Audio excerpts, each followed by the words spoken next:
सूचना दर्पण न्यूज से किशन सोलंकी। हम अभी पहुंचे हैं ग्राम पंचायत खचवाड़ा। खचवाड़ा के जो वर्तमान सरपंच है श्रीमती रोशनी देवी जी और उनके जो प्रतिनिधि है बंसीलाल जी बेनीवाल, वो भी हमारे साथ है और साथ में पंचायत समिति सदस्य भी है यहाँ से। तो आइए मिलते हैं इनसे और जानकारी लेंगे ग्राम पंचायत के मुद्दों की, जैसे विकास की जैसे पेयजल है, शिक्षा है, रोडें हैं, इन मुद्दों की जानकारी लेंगे और इनके इस कार्यकाल के अंदर क्या क्या विकास हुआ है धरातल पे और किन किन मुसीबतों का सामना करना पड़ा है। आइए मिलते हैं बंसीलाल जी।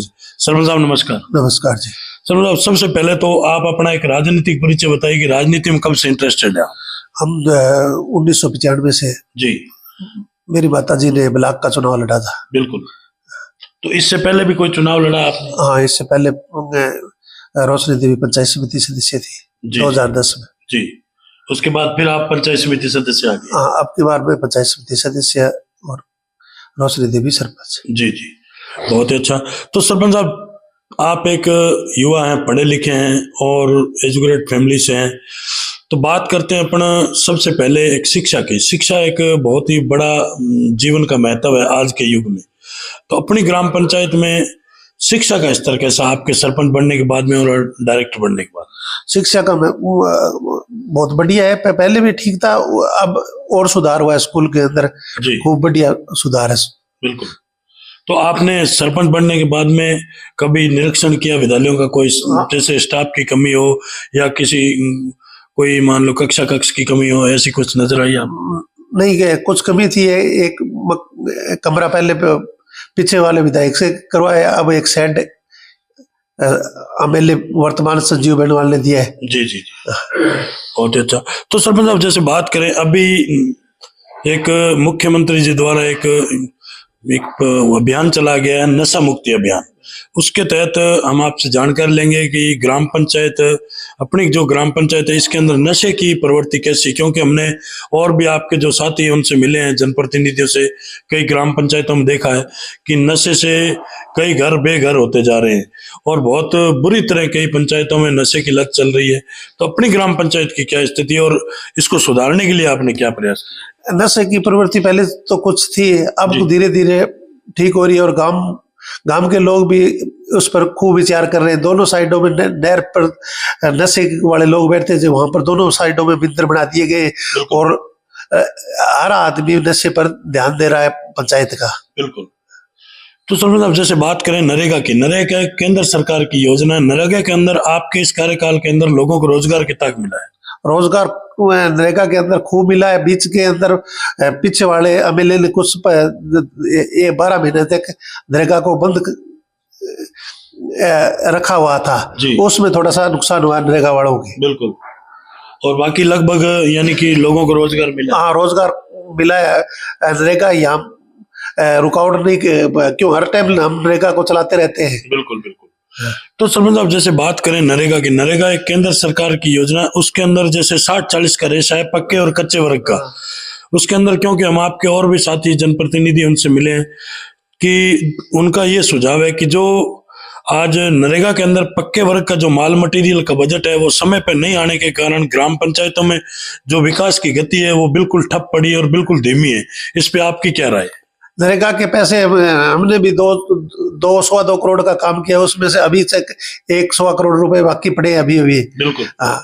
नरेगा के जो पैसा है वो बहुत धीमी गति से आ रहा है, इसलिए हर सरपंच नरेगा में काम करवाना नहीं चाहता है। बिल्कुल बिल्कुल। इसलिए अगर जैसे बात करें नरेगा के बजट की, तो जो अगर माल मटेरियल का बजट है वो समय पे, अगर सरकार उसको समय समय पे देती रहे, ग्राम पंचायतों में डालती रहे, तो क्या विकास में बढ़ोतरी होगी? या विकास में तो 2 गुना बढ़ोतरी होगी अगर सही समय पर नरेगा का पैसा अगर पंचायतों में आता रहे। तो अब हमारे गांव में खाड़ों का निर्माण है, हमने 24 मरबों की, मतलब 6 बोरियों के नीचे 4-4 मरबों की एनओसी ली हुई है, लेकिन नरेगा के पैसे न आने के कारण उनको काम दोबारा करवा नहीं रहे। बिल्कुल बिल्कुल। बजट के अभाव से वो आज काम ठप पड़ा है। ठप पड़ा है। बिल्कुल।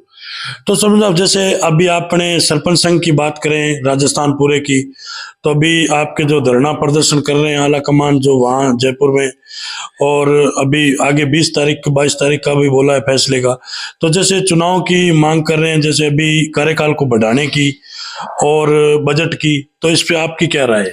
इसके अंदर अगर सरपंचों को दोबारा पावर दिया जाता है तो उसमें बढ़िया है प्रशासन, क्योंकि जो कोरोना काल के अंदर नुकसान हुआ है जी विकास का, वो नुकसान नहीं होगा और विकास आगे बढ़ता रहेगा। बिल्कुल बिल्कुल, बहुत ही अच्छा। जैसे अभी सरपंच साहब ने बताया कि जो कार्यकाल है उसको अगर सरपंचों को हैंडओवर किया जाए और आगे बढ़ावा दिया जाए कार्यकाल को, तो जो नरेगा के अंदर जो विकास बिल्कुल ठप हुआ था और काम नहीं करवा पाए, ग्राम पंचायतों में बिल्कुल विकास की गति बिल्कुल ठप पड़ी थी, वो उसकी कमियां यहाँ आगे पूरी कर सकते हैं और विकास भी होगा ग्राम पंचायतों। तो जैसे सरपंच साहब बात करें अपन इस मान लो अपने देश की, तो देश के अंदर माननीय मोदी जी प्रधानमंत्री रेगुलर रिपीट होते आ रहे हैं। उनका एक सपना था कि देश को भ्रष्टाचार मुक्त बनाना है। तो आपको क्या लग रहा है, भ्रष्टाचार खत्म हो रहा है या बढ़ रहा है? ना, भ्रष्टाचार तो खत्म हो रहा है, धीरे धीरे कुछ कम हो रहा है। क्यों? पैसे पहले तो खातों में नहीं आते थे, उसमें भ्रष्टाचार, नरेगा में भ्रष्टाचार खूब था। अब हर आदमी के अपने खाते में पैसा आ रहा है, उससे भ्रष्टाचार में तो कमी आई है। बिल्कुल, बहुत अच्छा कि भ्रष्टाचार ऑनलाइन के माध्यम से आज भ्रष्टाचार में कुछ कमियां हैं, क्योंकि आज कुछ फायदे हैं लोगों को। आज जो आज पेंशनधारी थे जिनको आज सीधा उनके डायरेक्ट खाते में पैसा आ रहा है, तो कुछ न कुछ उनके अंदर फायदा है।